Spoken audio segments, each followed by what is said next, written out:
Hello दोस्तों, स्वागत है आप सभी का हमारे यूट्यूब चैनल प्रेमा डेली ब्लॉग में। और मेरा ब्लॉग स्टार्ट हो रहा है पटना बिहार से। तो जो मैं आ गई हूँ पटना अपने बहन के घर, क्योंकि यहीं से भैया का ट्रीटमेंट चल रहा है। तो मैं सीधे आ गई पटना और यहाँ से मेरा हो रहा है ब्लॉग स्टार्ट। और सुबह के ये टाइम है, अभी कोई सो करके नहीं उठा है। तो यहाँ पर ये छोटी बहन है जो कि ये भी सो करके उठ गई है, और इसका ये बच्चा।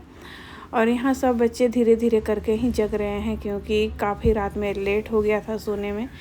तो इसीलिए सब लोग लेट ही उठ रहे हैं सो करके। और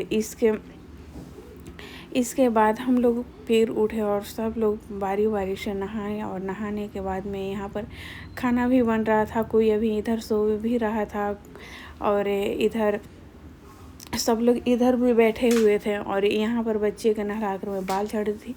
उधर भैया लेटे हुए हैं, जो कि उनका ही तबीयत ख़राब है, और वो मेरे बड़े भाई हैं। यहाँ पर हम तीनों भाई और तीनों बहनें एक साथ हो गए थे, क्योंकि सब लोग यहीं उनके तबीयत के लेकर के यहीं पटना में ही आ गए थे हम लोग। और उसके बाद में यहाँ पर दोनों बहनें खाना बनाने में जुड़ी हुई थी। ये मेरी बड़ी बहन और छोटी बहन, ये दोनों खाना बनाने में जुड़ी हुई थी। और इधर भी धीरे धीरे सब लोग सो करके उठ गए हैं। और उठने के बाद में यहाँ पर सब लोग बैठ के थोड़ी सी बातें चीतें किए हम लोग। और बच्चे में ही मन लगता है, तो बच्चे के जो मन कर रहा था वो कर रहे थे। मेरी बेटी को मेहंदी कहीं दिख गया था, तो इसको मन करने लग गया लगाने का, तो वो मेहंदी लगाने लग गई। और यहाँ पर हम भी दीदी के साथ किचन में देखे कि वो कर क्या रही है। फिर हमारा टाइम आ गया अब जाने का। और यहाँ पर दीदी हम लोग के दी खोइंच है, जो कि ये चीज़ बहुत ज़रूरी होता है एक सुहागन के लिए। चाहे बहन के घर जाइए या मामा के घर जाइए या मैके जाइए, कहीं पर भी जाइए, ये चीज़ हमें ज़रूर मिलता है, और एक सुहागन के लिए मिलना भी चाहिए। तो हमारे तरफ तो ये इसको खोइंचा बोलते हैं, और ये मिलता है। तो यहाँ पर मैं दीदी के पाँव छी और गले लगी। और ये क्या ही पल है, ये पल तो ना आए वही बढ़िया है, क्योंकि ये आते ही मेरे को बहुत से मन में सैड हो जाता है मन मेरा। और यहाँ पर छोटी बहन के भी खोइंचा दे रही थी दीदी, क्योंकि हम दोनों एक ही साथ निकल रहे थे। और निकलने के बाद में इनको ससुराल छोड़ना है अभी मेरे को, और उसके बाद मेरे को दिल्ली निकलना है। तो यहाँ पर दीदी के वो भी पैर छुए। और दीदी ये मेरी बड़ी बहन है, दोनों बहनों से ये बड़ी है, तो हम लोग को बहुत अच्छे से समझती हैं और बहुत अच्छे से मतलब हम लोग के बारे में अच्छे ही सोचती है, कभी भी सोचती है। तो यहाँ हमारा बारी आ गया अब घर से निकलने का, और सारा बैग हो गया पैक।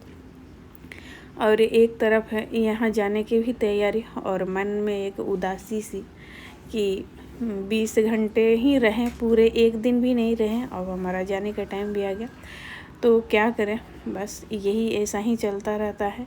और हमारा गाड़ी में हो गया सामान पैक, और दीदी यहाँ तक आई थी छोड़ने के लिए, और बच्चे भी मिले सब आपस में ही। और ये बस बच्चे के हमारे स्कूल छूट रहा था, उसके लिए हमें जल्दी जल्दी जाना पड़ रहा था, क्योंकि भैया के चक्कर में हम अचानक से ही आ गए थे। क्योंकि हम तो बनारस तक के ही आ रहे थे, पर इधर भी हमें आना पड़ गया था। और यहाँ पर छोटी बहन के हस्बैंड आ गए हैं लेने के लिए, क्योंकि उनके वो ससुराल के पास में ही हम लोग उतार दिए थे, उनके घर तक नहीं गए थे। तो उनके हस्बैंड बाइक लेकर के आ गए थे वो ले जाने के लिए। और यहाँ पर उनका गाड़ी से सामान हम लोग निकाल दिया। और रात इतना भयंकर रात हो गया था कि रात के बज रहा था 11, और गांव के लिए 11 बहुत मतलब कि आधी रात बोला जाता है। तो यहाँ पर उनके हस्बैंड बाइक पे अपने सामान रख लिए, और रखने के बाद में ये भी बैठ जाएंगे उसी पर। और यहाँ से उनको बस 2 मिनट के रास्ता है, बाइक से 2 मिनट में अपने घर चली जाएंगे। और यहाँ पर ये चली गई इधर, इनको हम लोग करे टाटा बाय, क्योंकि 4 दिन हमारे साथ रही, घूमे, और हमें बहुत अच्छा लगा। और उसके बाद हम लोग निकल गए अपने दिल्ली की तरफ। और यहाँ पर भाई साहब इतने रास्ता सुनसान कि डर भी लग रहा था, पर कोई नहीं, गाड़ी के अंदर बैठे थे, कोई ऐसा बात नहीं था, पर रास्ते देख करके डर लग रहा था। और मेरा कैसा ब्लॉग लगा